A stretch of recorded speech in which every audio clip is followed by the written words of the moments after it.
Okay, so why should I learn English? Why should you learn English? Or why, or just another language? But in this case, I'm going to talk about English because it's the language I learned to speak. It's not my native language. I'm from Colombia and we speak Spanish here. But I learned English since I was a little boy at school. It was not a bilingual school, but fortunately I had really good teachers, and they just made me fall in love with the language. So when I was in fourth grade, I felt really bad because I had two undefeated enemies that I struggled a lot with, and those were maths and English. I hate them. I absolutely hate them. And they made me feel really bad. So I felt really bad, and I remember my mom trying to teach like maths. I was a mess with that. And the same happened with English. But as I, but unlikely, sorry, but unlike maths, sorry, but unlike maths, I felt that English was different because, first of all, it's a language, and I definitely had a context to link with it. So I felt really good. I started to feel really good, and something magical happened because an aunt of mine went to London, to England actually, and when she came back, she just started talking about the travel and about the trip, about so many things that she lived there, and that just made me fall in love with language like immediately. And that was magic. I feel really good. So I decided to I decided to start learning English like on my own. Supported by the ordinary English classes at school, which was like 4 hours, 4 hours of English class per week. And I just decided that I wanted to learn English, and I did it on my own, and I started practicing every single day, with different exercises that I designed my own, that I'll be talking about later in another video. And so yes, I was really frustrated with English and with maths, and I just forgot about maths because I just thought like, I'm not good at. I'm not good at all at maths at all, and I hate it. And then when I grew up, I realized that it was not me, but it was just like the approaching that the schools offer, or that the schools used to. It's basically the method. I don't think that the method is a good. I don't think the method is proper to learn to teach. I don't know how it's nowadays at schools, but back in those days, that I'm not going to tell you. It was awful because there was no context. They were just. I'm not blaming my math teachers because they did just what they thought it was the best, but I blame the whole system. Like the whole educational system here in Colombia, because it's not based in. Back in that time, I'm telling you, I'm not that young as I look. Hopefully, I look that young. But back in those days, I don't know. I'm afraid that it's still the same, but I'm not gonna talk about something I don't know. So I'm gonna talk about my time. So in when I was at school, like when I started, like when I was like in primary school, all the classes were based in just like teaching random themes, different topics, like random topics, and they were. I mean, teachers just were teaching. I felt like they were teaching what they were told to teach, right? Not something that they really wanted to teach, or that they, I don't know. It was something about motivation as well. There was one teacher I remember. That was my Spanish teacher, and he was a really. I think he was the best teacher I had. Aside my English teacher, right?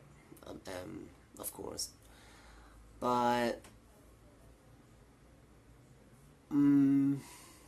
why I think that he was one of the best teachers they had is because he taught us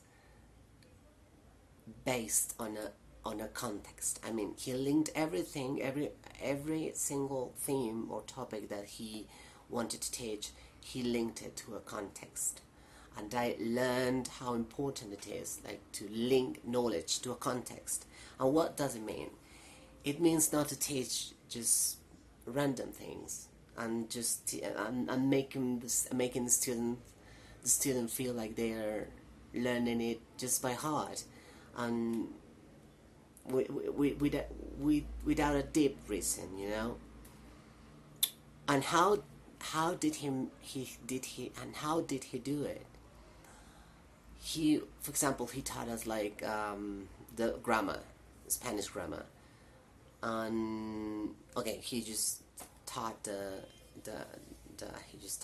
drama class, with some exercises, but then he implemented play games, for example, and they were not just simple games. They were like absolutely creative and innovative games that we as students were really surprised by it, because we were not expecting that. We were used to learn just sitting on the table and just watching in front of the board, and that's it, and taking notes, and that's it, and trying to memorize everything they taught. So besides the games that he implemented, he also